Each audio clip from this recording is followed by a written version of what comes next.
नमस्ते स्टूडेंट्स। आज का हमारा टॉपिक है वाक्य शोधन। वाक्य को शुद्ध करना। सबसे पहले वाक्य की परिभाषा। ऐसा सार्थक शब्द समूह जो सुव्यवस्थित हो तथा पूरा अर्थ प्रकट करता हो।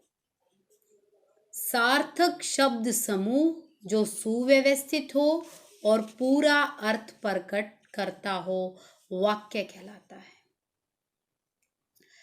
वाक्य शोधन की बात कर रहे हैं हम, तो हमें वाक्य शोधन या वाक्य शुद्धि दोनों ही नाम कहे जा सकते हैं।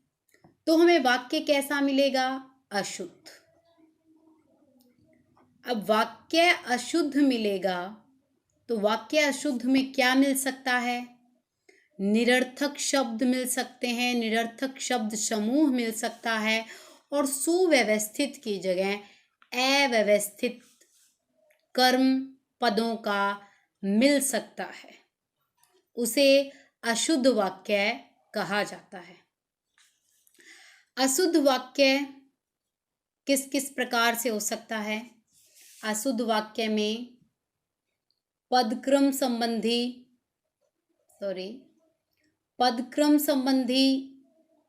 गलतियां मिल सकती हैं, संज्ञा संबंधी गलतियां मिल सकती हैं, सर्वनाम, विशेषण, क्रिया, लिंग, कारक, इस प्रकार कई प्रकार की हमें गलतियां मिल सकती है वाक्य में, और जिस वजह से वो अशुद्ध कहलाएगा वाक्य। सबसे पहले हम जानते हैं वाक्य शब्दों को जोड़कर जब वाक्य बनाया जाता है तो पद क्रम का ध्यान रखा जाता है। वाक्य बनाने के लिए पद का क्रम होता है। सबसे पहले होता है हमारे कर्ता, फिर कर्म और तीसरे नंबर पर होती है क्रिया।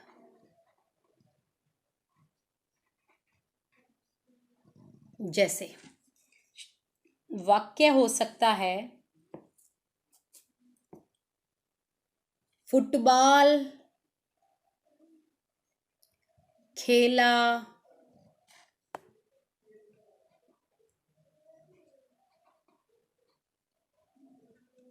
मैंने, राम ने, श्याम ने, कुछ भी कहा जा सकता है।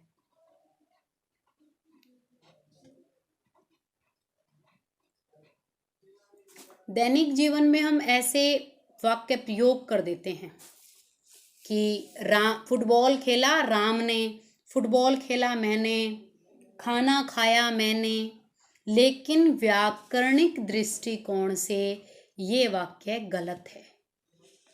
इसका शुद्ध रूप क्या होगा? राम ने पहले आना चाहिए क्योंकि राम यहाँ पर कर्ता है। फुटबॉल दूसरे नंबर पर आना चाहिए क्योंकि ये कर्म है, और खेला जो क्रिया है वो तीसरे नंबर पर आनी चाहिए। शुद्ध वाक्य क्या बनेगा? राम ने फुटबॉल खेला। अर्थात यहाँ पर कौन सी गलती है? पद क्रम संबंधी गलती है। एक गलती हो सकती है अन्वय संबंधित। अन्वय का अर्थ होता है मेल। जैसे हम कहें गीता बाजार गया, गीता बाजार गया। अब हम यहाँ पर देखें कि जो पीछे की क्रिया है और आगे का जो कर्ता है उसका, इन दोनों का आपस में अन्वय नहीं है, मेल नहीं है, क्योंकि गीता स्त्रीलिंग है और यहाँ पर क्रिया जो है पुल्लिंग की लगी है।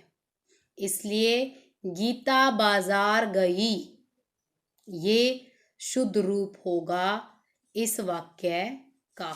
इसलिए ये अन्वय नहीं है, ये वाक्य भी अशुद्ध है और ये वाक्य भी अशुद्ध है।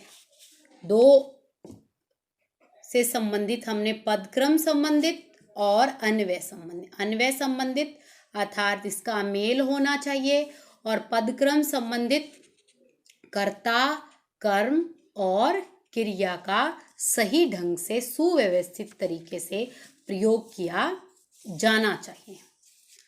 अब हम पढ़ते हैं थर्ड,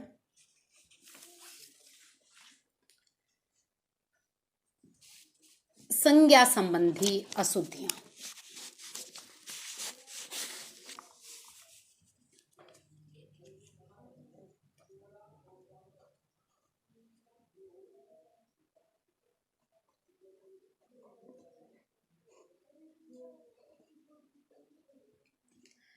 इससे पहले एक और बात ध्यान रखें कि दो एक जैसे अर्थ देने वाले शब्द नहीं आने चाहिए, जो बहुत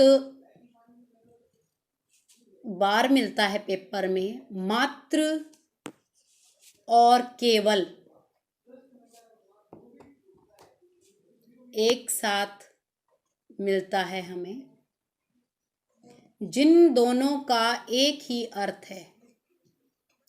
या तो केवल लगाएं या मात्र लगाएं, और वाक्य में आप वही प्रयोग करें जो पहले दिया हुआ है। जैसे मेरे पास मात्र केवल 50 रुपए हैं, वहां आप केवल शब्द का प्रयोग वहां से हटा सकते हैं। दो एक जैसे अर्थ देने वाले शब्द एक ही वाक्य में नहीं होने चाहिए। संज्ञा की अशुद्धियां हम दो भागों में बांट सकते हैं। जैसे पहले नंबर पर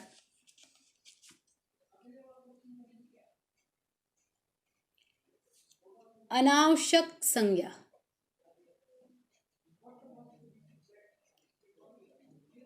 अनावश्यक संज्ञा का प्रयोग एक नंबर पर, और दूसरे नंबर पर हम बांट सकते हैं अनुपयुक्त संज्ञा।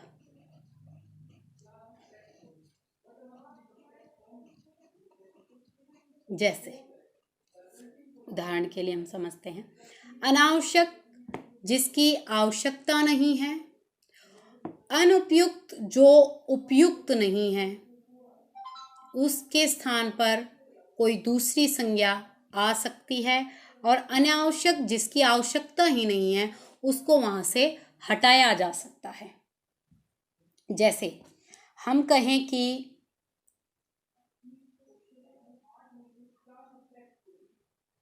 प्रातः काल के समय घूमना चाहिए।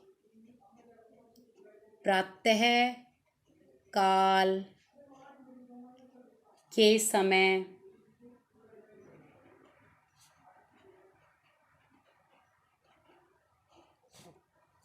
घूमना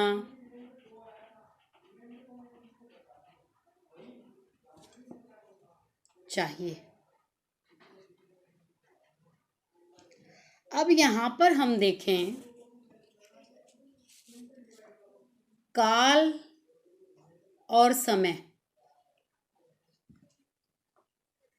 दोनों एक साथ आवश्यकता नहीं है। प्रातः काल घूमना चाहिए, अर्थात ये जो के समय है इसमें अनावश्यक है, इसकी आवश्यकता नहीं है।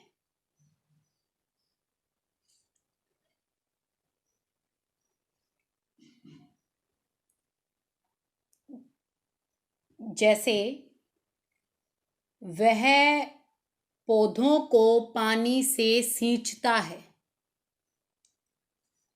पानी से सींचना का अर्थ ही पानी से होता है। तो ये पानी से जो है यहाँ पर ये अनुपयुक्त रूप में प्रयोग हुआ शब्द है। केवल इतने से ही काम चल सकता है, वह रोज पौधों को सींचता है। इसलिए अनावश्यक रूप से जिस संज्ञा का प्रयोग हुआ हो उसको वहां से हटा देना चाहिए। दूसरा है अनुपयुक्त संज्ञा। जिस संज्ञा की वहां पर आवश्यकता नहीं है, जैसे टीवी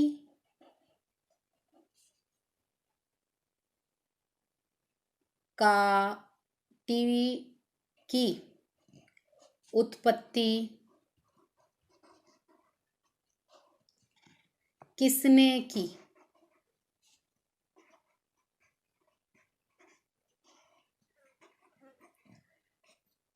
अब यहां पर जो उत्पत्ति शब्द है ये अनुपयुक्त है।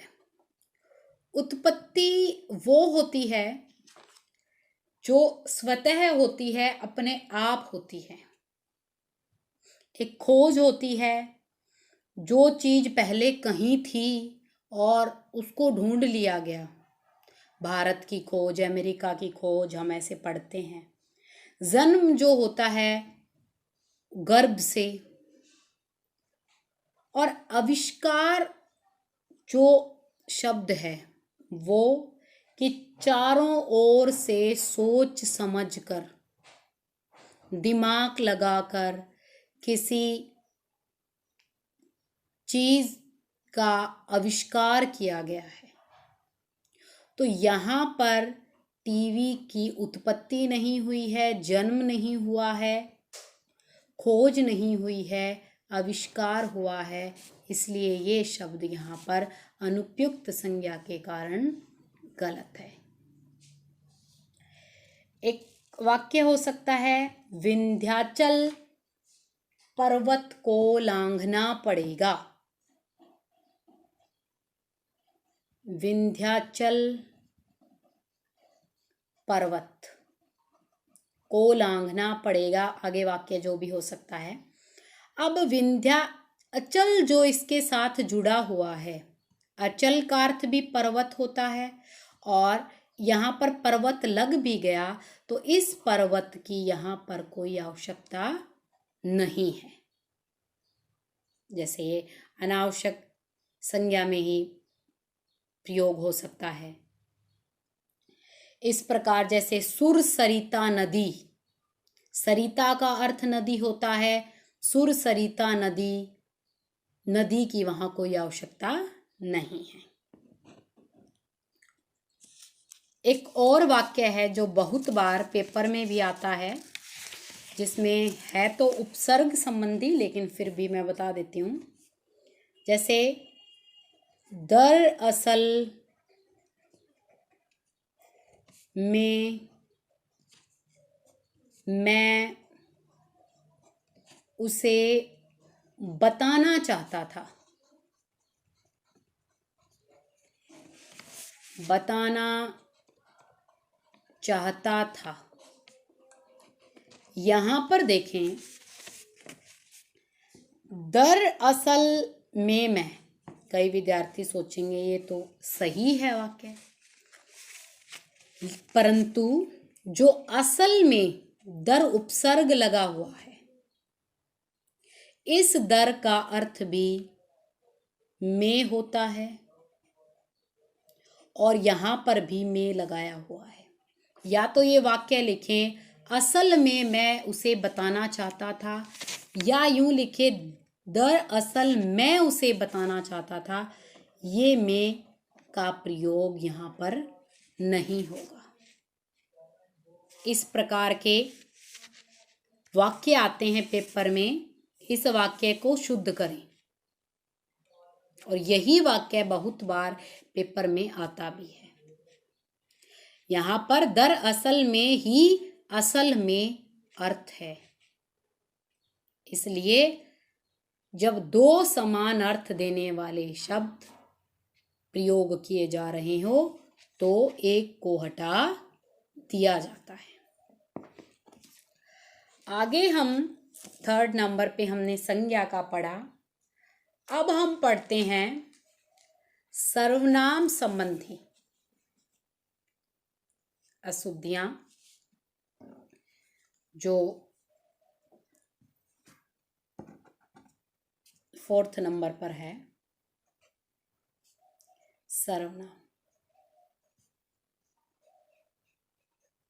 सर्वनाम जो संज्ञा के स्थान पर प्रयोग किए जाते हैं। मैं, वह, तुम, आप, कौन, इस प्रकार। सर्वनाम के कुछ नियम हैं। जैसे पहला सर्वनाम में नियम है कि जो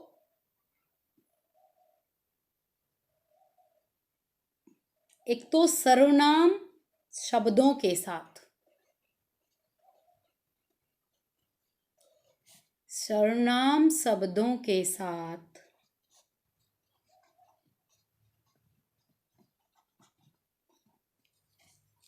को कारक की विभक्ति, जो को कारक की विभक्ति होती है, उसका प्रयोग अशुद्ध होता है। उसका प्रयोग अशुद्ध माना जाता है व्याकरणिक दृष्टिकोण से। जैसे तुझको, मुझको, उसको, ये सर्वनाम शब्दों के साथ को विभक्ति का प्रयोग गलत है। व्याकरणिक दृष्टिकोण से ये बात ध्यान रखें। जैसे उसने मुझको कहा, ये गलत है। पिताजी ने मुझको कहा, ये गलत है। क्या आना चाहिए?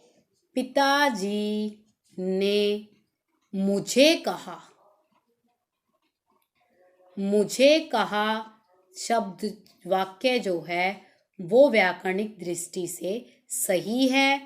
पिताजी ने मुझको कहा, परंतु हम प्रतिदिन बोलने में ऐसे वाक्यों का प्रयोग कर देते हैं और वो हमें सही लगते हैं, परंतु व्याकरणिक दृष्टिकोण से उनका प्रयोग गलत है। पिताजी ने मुझे कहा आना चाहिए, ना कि पिताजी ने मुझको कहा।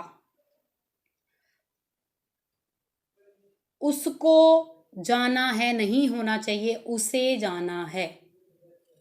और दूसरा, ये तो था फर्स्ट। दूसरा नियम रहेगा इन, उन, जिन, किन सर्वनाम शब्दों के साथ ने विभक्ति का प्रयोग नहीं होता। ने विभक्ति का प्रयोग नहीं किया जाता। व्याकरणिक दृष्टिकोण से ने का प्रयोग अनुपयुक्त है, गलत है। अर्थात कैसे नहीं हो सकता? इनने, उनने, जिनने, किनने ये शब्द नहीं लिखे जा सकते। इसने, उसने ये लिखा जा सकता है। 3rd नंबर पर इन्हों, उन्हों,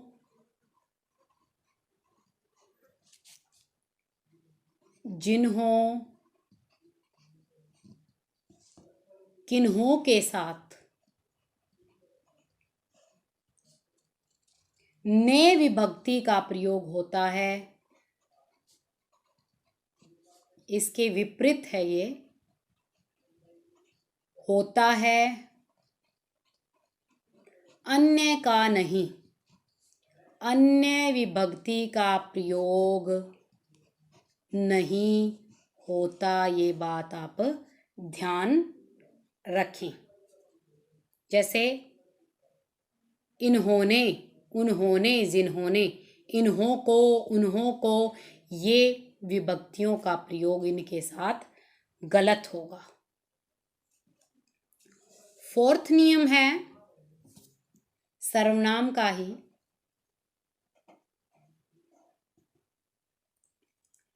जैसे मैं वाक्य लिखती हूं, मैं मेरे घर जा रहा हूं,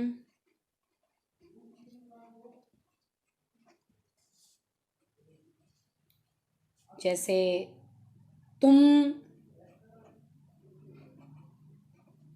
तुम्हारा काम करो,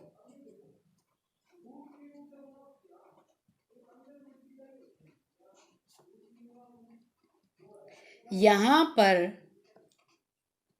मेरे तुम्हारे के स्थान पर, तुम्हारा मेरे के स्थान पर अपना या अपने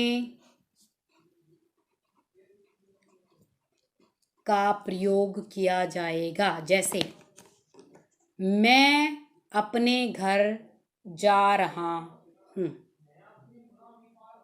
तुम अपना काम करो। इस प्रकार सर्वनाम संबंधी में इन दोनों इस प्रकार प्रयोग करना गलत रहेगा। इन रूपों का प्रयोग किया जाना गलत माना जाएगा। अपना या अपने का प्रयोग करें।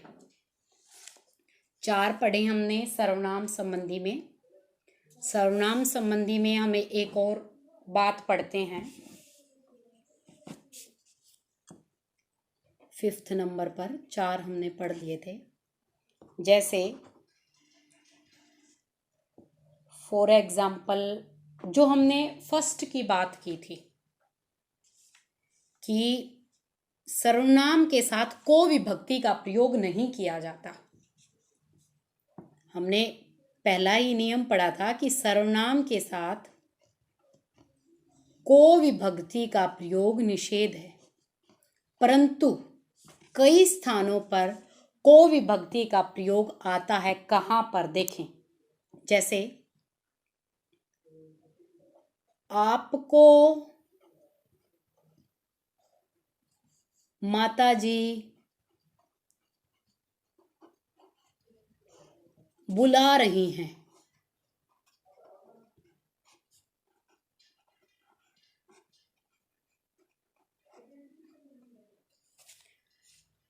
यहां पर ये आप के साथ सर्वनाम के साथ को विभक्ति का प्रयोग हो गया, परंतु ये गलत नहीं है, ये सही है।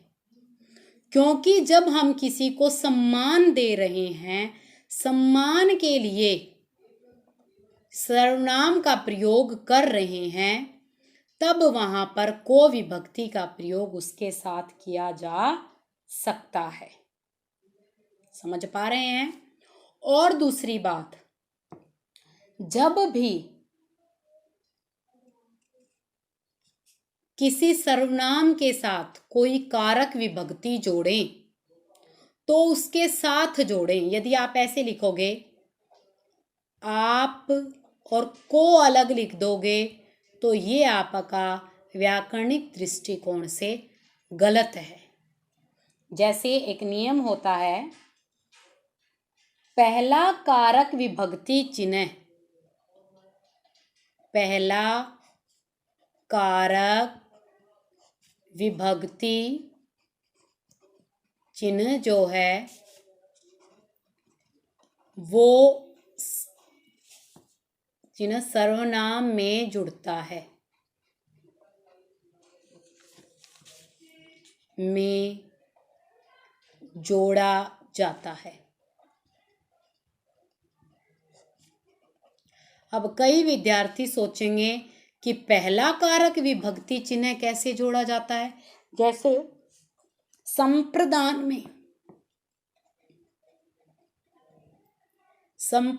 में जैसे 2 विभक्ति होते हैं के लिए, के लिए। इसलिए जैसे कोई शब्द लिख रहे हैं, आप के लिए, तो के पहला जो चिन्ह है वो इसमें जोड़ना है, दूसरा ऐसे लिखना है आपके लिए। कहीं मैंने आपको बताया कि सर्वनाम के साथ विभक्ति जोड़ें और आप इस प्रकार जोड़ दें, आप के और लिए भी इसी के साथ जोड़ दें। इसीलिए मैंने आपको बताया कि पहला विभक्ति चिन्ह जो है सर्वनाम के साथ जोड़ें। इसलिए ये पहला विभक्ति, जैसे आपके द्वारा लिखना है हमें, तो आपके इसमें जोड़ें और द्वारा अलग लिखें। ऐसे नहीं कि आप सभी को ये एक साथ जोड़ेंगे, ये तो नियम है। विभक्ति चिन्ह को तो सर्वनाम के साथ जोड़ना है। संज्ञा शब्दों के साथ कभी विभक्ति चिन्ह नहीं जुड़ेंगे। संज्ञा शब्दों के साथ विभक्ति चिन्ह नहीं जोड़ने हैं, सर्वनाम शब्दों के साथ विभक्ति चिन्ह जोड़ने हैं, वो भी पहला जो चिन्ह होगा वो।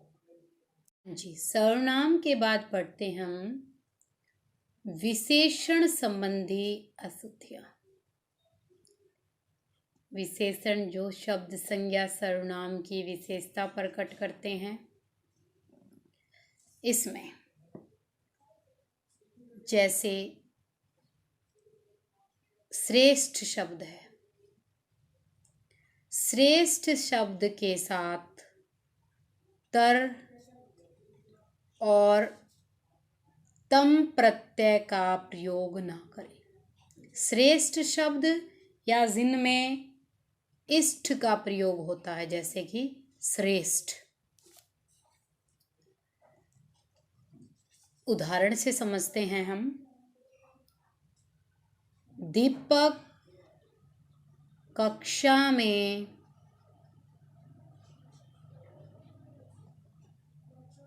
श्रेष्ठतम है।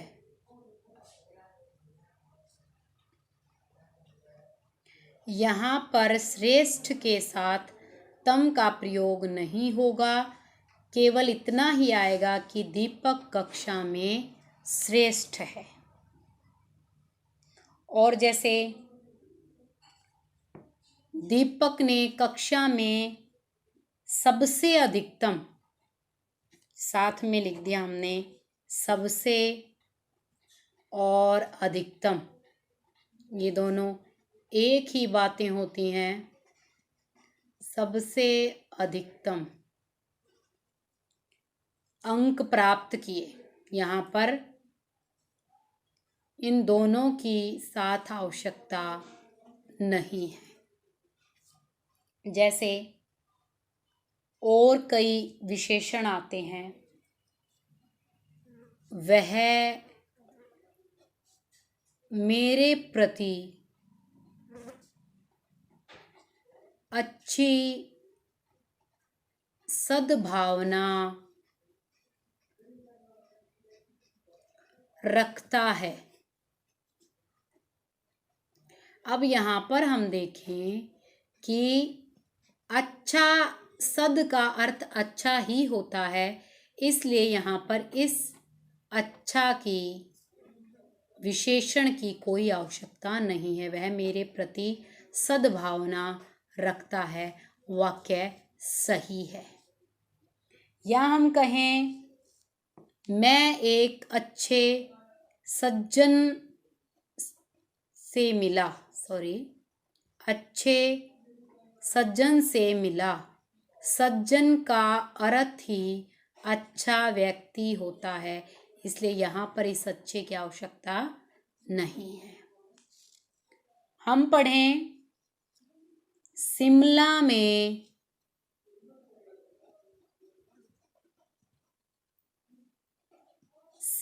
में अनेक दर्शनीय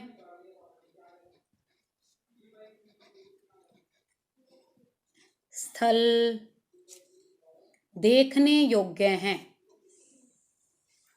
अब यहाँ पर हम देखें, जो दर्शनीय स्थल और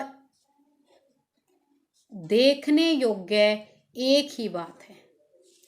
इतना अगर हम कहें, शिमला में अनेक दर्शनीय स्थल हैं, तो एक ही बात है, देखने योग्य की आवश्यकता नहीं है। इस प्रकार ये ध्यान रखें आप विशेषण संबंधी अशुद्धियों का। इससे अब हम पढ़ते हैं क्रिया संबंधी अशुद्धियां। सबसे पहले एक नियम पढ़ते हैं कि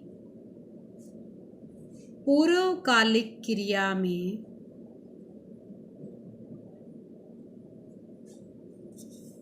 क्रिया के साथ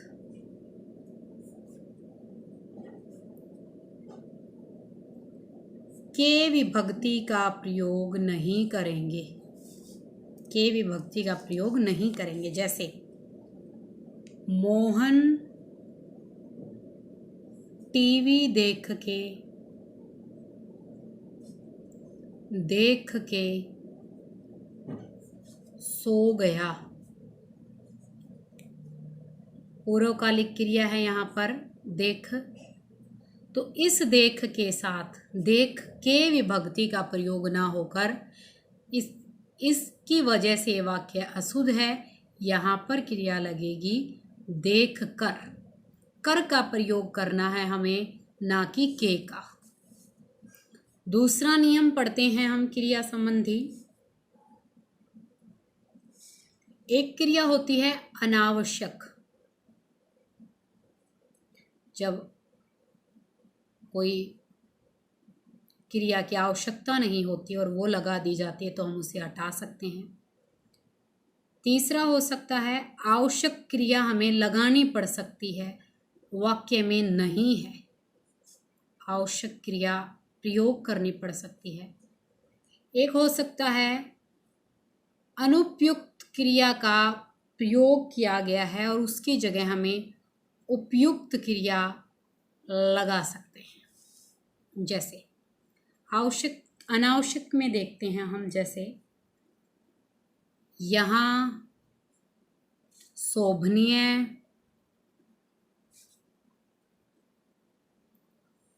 वातावरण उपस्थित है। अब ये यहाँ पर देखें, वातावरण का अर्थ ही होता है चारों ओर का जो उपस्थित माहौल है। तो यहाँ पर उपस्थित और वातावरण एक साथ आवश्यकता नहीं है। यहाँ शोभनीय वातावरण है, उपयुक्त है, अनावश्यक है ये क्रिया। यहाँ पर कई बार क्रिया की आवश्यकता होती है, जैसे कि माता जी का रोटियां और चाय बनाने का ढंग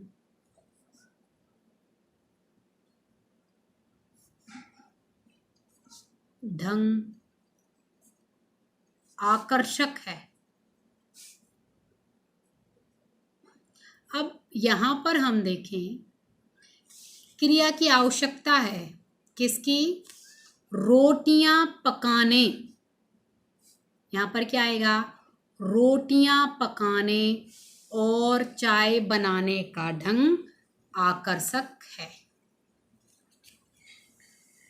जैसे कि एक वाक्य और हो सकता है इस आवश्यक क्रिया में ही, वह सिलाई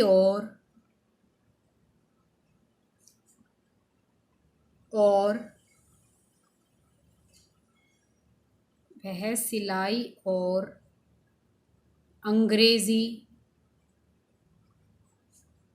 पढ़ती है। अब यहाँ पर क्रिया की आवश्यकता है सिलाई के साथ, क्रिया लगाएंगे हम यहाँ पर सीखती है। अब हम ये भी सोच सकते हैं भी, यहाँ पर सिलाई सिखाती भी हो सकती है, सिलाई कर रही भी हो सकती है, सीखती हुई भी हो सकती है। हमने सीखती ही क्यों लगाया? जैसा क्रियापद अंत में है वैसा ही क्रियापद हमें शुरू में लगाना है। यहाँ पर पढ़ती है तो हम यहाँ पर सीखती है लिखेंगे। यहाँ पर पढ़ाती होता तो यहाँ पर भी हम सिखाती कर सकते थे। एक होता है अनुपयुक्त क्रिया का प्रयोग किया गया हो, जैसे कि वह कष्ट नहीं उठा सकता। अब कष्ट को उठाया नहीं जाता है, कष्ट को सहा जाता है, इसलिए यहाँ पर वह कष्ट नहीं उठा सकता, उठाने के स्थान पर यहाँ पर आएगा वह कष्ट नहीं सह सकता। ये उठा सकना क्रिया यहाँ पर नहीं आएगी, अनुपयुक्त क्रिया है, इसलिए हम इसके स्थान पर क्रिया का बदलाव कर देंगे। एक और आती है, जैसे अनियमित क्रिया कहा जाता है उसे, जैसे कृपया शब्द वाक्य है, गंदगी ना करें। यहाँ पर ना की बजाय प्रयोग किया जाएगा न का, ना का प्रयोग नहीं किया जाएगा। हम सोचेंगे यहाँ पर मत, यहाँ कृपया गंदगी मत करें, मत शब्द का प्रयोग भी हो सकता था, परंतु एक नियम है कि जब हम किसी से प्रार्थना करते हैं, कृपया लगा है तो प्रार्थना ही है, प्रार्थना करते हैं तो न का प्रयोग करें। और यदि हम किसी को आदेश देते हैं, गंदगी मत करें, आदेश दिया जा रहा है, तो मत का प्रयोग किया जाएगा। ये बात ध्यान रखें। अगला है लिंग संबंधी अशुद्धियां।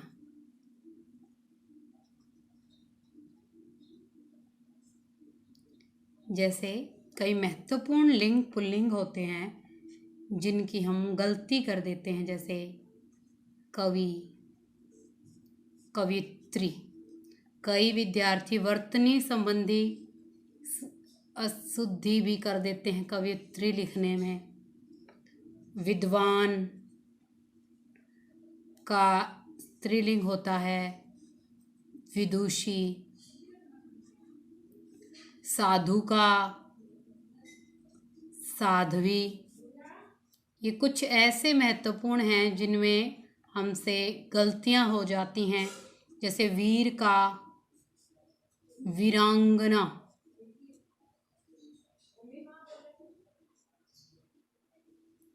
वीर प्लस अंगना, अंगना स्त्री को कहा जाता है इसलिए वीरांगना। महान का बनता है महती। अब जैसे हम कहें महादेवी वर्मा विद्वान है, तो ये गलत होगा वाक्य, विदुषी है आएगा। मीराबाई साध्वी थी, रानी लक्ष्मीबाई वीरांगना थी। इस प्रकार लिंग संबंधी इसमें गलतियों में ये ध्यान रखें कि इस प्रकार स्त्रीलिंग का प्रयोग किया जाएगा और पुल्लिंग का प्रयोग किया जाएगा। और जो हमने सबसे पहले अन्वय में पढ़ा था मेल में, उसमें भी कर्ता का स्त्रीलिंग है या पुल्लिंग है, उसके साथ क्रिया का मैच, क्रिया के साथ मेल होना जरूरी है। क्रिया भी कर्ता के अनुसार स्त्रीलिंग पुल्लिंग में परिवर्तित होनी चाहिए। नेक्स्ट है वचन संबंधी अशुद्धियां। सबसे पहले वचन में कई शब्द हैं जो हमेशा बहुवचन रूप में प्रयोग किए जाते हैं, जैसे हस्ताक्षर। मैंने हस्ताक्षर कर दिया नहीं आएगा, कर दिए आएंगे। आंसू, प्राण निकल गया नहीं कहा जाएगा, प्राण निकल गए। बाल सुलझा लिया नहीं, बाल सुलझा लिए। दर्शन, ये शब्द सदैव बहुवचन में प्रयोग किए जाते हैं। दूसरा आता है बहुवचन में जो बिंदु से, अनुनासिक से संबंधित, जैसे हम है का प्रयोग पढ़ते हैं। बिना बिंदु का जो है होता है वो एक वचन में प्रयोग किया जाता है, और जो बिंदु के साथ है होता है हैं, उसे बहुवचन में प्रयोग किया जाता है।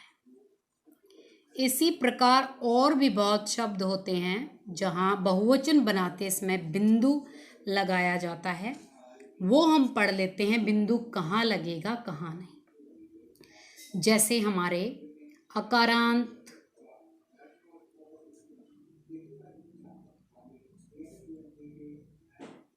आकारांत, उकारांत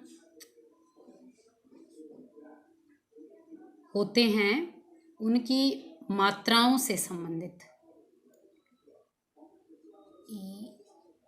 ई और ई, जैसे कि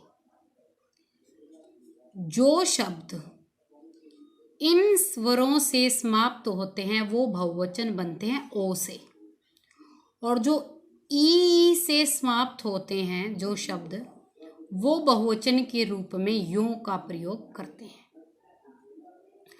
सबसे पहले हम एक बार अकारांत, आकारांत, इकारांत और उकारांत को जान लेते हैं। जैसे मैं एक शब्द लेती हूँ, राम। राम शब्द के अंत में जो वर्ण है वो मैं है, ऐसे खत्म हो रहा है। ऐसे समाप्त होने वाले शब्दों को अकारांत कहा जाता है। जो राम, जैसे मैंने लिखा रामा, ये आकारांत कहलाता है। जैसे मैं लिखूं रामी, ई से, ये इकारांत कहलाते हैं। और जैसे रामू, ये ऊ स्वर है अंत में, उकारांत कहलाता है। कारांत का अर्थ होता है किसी भी शब्द के अंत में जिस वर्ण का स्वर होता है वो उसी का रूप होता है, उसी कारांत का रूप होता है। जैसे ए का अकारांत, आ का आकारांत, ई का इकारांत और उ का उकारांत। अब अकारांत, आकारांत और उकारांत के बहुवचन बनते हैं ओ से, और इकारांत के बहुवचन बनते हैं यो से। जैसे कि बालक अकारांत है, बहुवचन कैसे बनेगा? बालकों, ओ लगा। जैसे वस्तु है, ऊ है, उकारांत का है, तो इसका बनेगा वस्तुओं। परंतु यदि जैसे ई का है, कवि, इकारांत का क्या लगेगा? यो, कवियों। यहाँ पर बिंदु लगाई जाएगी। एक बात ध्यान रखें, इनके वचन में ये परिवर्तन कारक विभक्ति युक्त शब्दों से ही होता है। जैसे वाक्य लिखा हमने, बालकों ने खाना खाया। यहाँ पर कारक विभक्ति है ने, तभी यहाँ पर जो ये ओ लगाया गया है बिंदु के साथ, वहीं पर प्रयोग होगा जहाँ पर कारक विभक्ति हो। जैसे वस्तुओं को साफ कर दो, साफ कर दो। अर्थात इनके साथ बहुवचन का जो ये प्रयोग है, ये तभी किया जाएगा जब कारक विभक्ति का प्रयोग किया जा रहा है वाक्य में। जैसे कई जगह यदि कारक चिन्ह नहीं होगा, यदि कारक चिन्ह नहीं होगा तो वो संबोधन माना जाता है। यदि कारक चिन्ह नहीं होगा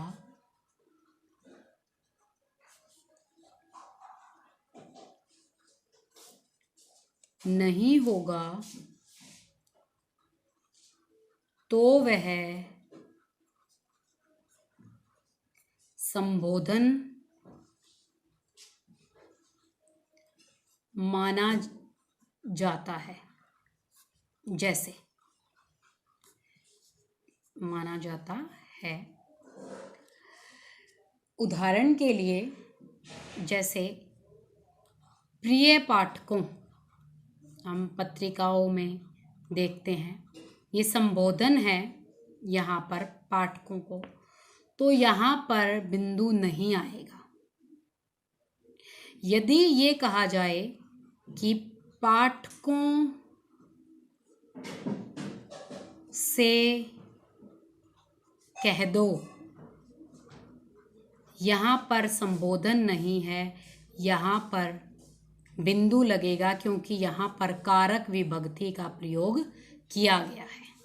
अर्थात हम यहाँ समझे कि जहाँ पर कारक विभक्ति का प्रयोग होगा वहाँ पर बहुवचन बनाने के लिए बिंदु का प्रयोग किया जाएगा, और जहाँ कारक विभक्ति नहीं होगी वो संबोधन माना जाता है, वो संबोधन है। वहाँ अनुनासिक रूप जो है वो नहीं आएगा। और है से संबंधित हमने पढ़ ही लिया था कि ये एक वचन रूप है और यह जो है ये बहुवचन रूप है कारक संबंधी अशुद्धियां, कारक की जो विभक्ति होती है उससे संबंधित। इसका पहला नियम है, जब दो वस्तुएं आपस में स्पर्श कर रही हों, दो वस्तुओं को आपस में स्पर्श हो रहा है, जैसे कि मेज है और मेज पर पुस्तक रखी है, पुस्तक का और मेज का आपस में स्पर्श हो रहा है, वहां पर सदैव पर विभक्ति का प्रयोग किया जाता है। हम ये नहीं कह सकते कि मेज के ऊपर पुस्तक रखी है, मेज पर पुस्तक रखी है, क्योंकि पुस्तक और मेज आपस में स्पर्श कर रही है। दूसरा है, जब स्पर्श नहीं कर रही, जैसे चिड़िया पेड़ के ऊपर उड़ रही है, वहां पर ऊपर का प्रयोग किया जाता है। और अभी हमने बात की थी कि चिड़िया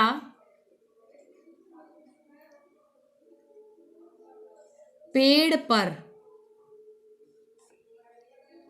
बैठी है, स्पर्श हो रहा है चिड़िया का और पेड़ का, तब प्रयोग किया जाएगा पर का। यदि हम कहें चिड़िया पेड़ पर उड़ रही है तो गलत होगा, पेड़ के ऊपर उड़ रही है, ये इसका शुद्ध रूप होगा।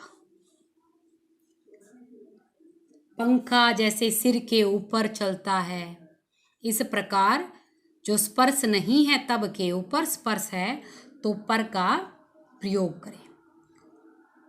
और एक होता है अंदर, जब जैसे हम कहें कि मोहन घर पर है तो अंदर में पर का प्रयोग नहीं करना, मोहन घर में है, पिताजी घर में है। और अभी हमने एक वचन संबंधी में ही संबोधन संबंधित बात की थी कि जहाँ पर संबोधन होगा वहाँ पर जैसे प्रिय पाठकों की ही हमने बात की थी, वहाँ पर बिंदु का प्रयोग नहीं किया जाएगा। जैसे हे, ओ, अरे संबोधन के विभक्ति चिन्ह होते हैं। जैसे हम कहें बालकों,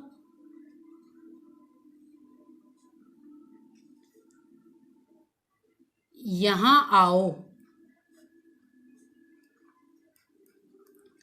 तब इस बालक में ओ विभक्ति का जो संबोधन होने के कारण ओ पर बिंदु नहीं आएगी। ये वाक्य शुद्ध है। यदि हम बिंदु लगा देते तो ये वाक्य व्याकरणिक दृष्टिकोण से वचन संबंधी में भी और जो कारक विभक्ति का जो संबोधन प्रयोग हुआ है उससे संबंधित गलत हो जाता। ये स्टूडेंट हमारे वाक्य शुद्धि या वाक्य शोधन के नियम, जिसमें संज्ञा, सर्वनाम, विशेषण, क्रिया, लिंग, वचन, कारक, अन्वय, पदक्रम संबंधी गलतियां हो सकती हैं और वर्तनी संबंधी गलती भी मिल सकती है। जैसे कोई शब्द गलत लिखा हुआ भी मिल सकता है, जैसे कवयित्री मैंने बताया ऐसे लिखा जाता है। कई बार विद्यार्थी कंफ्यूज हो जाते हैं, कवयित्री ऐसा लिखा हुआ मिल जाता है। वर्तनी संबंधी अशुद्धियों का भी हमें साथ में ध्यान रखना है और वाक्य संबंधी अशुद्धियों का भी ध्यान रखना है। अच्छे से प्रैक्टिस करें, समझे। वाक्य शोधन का टॉपिक बहुत आसान है। धन्यवाद।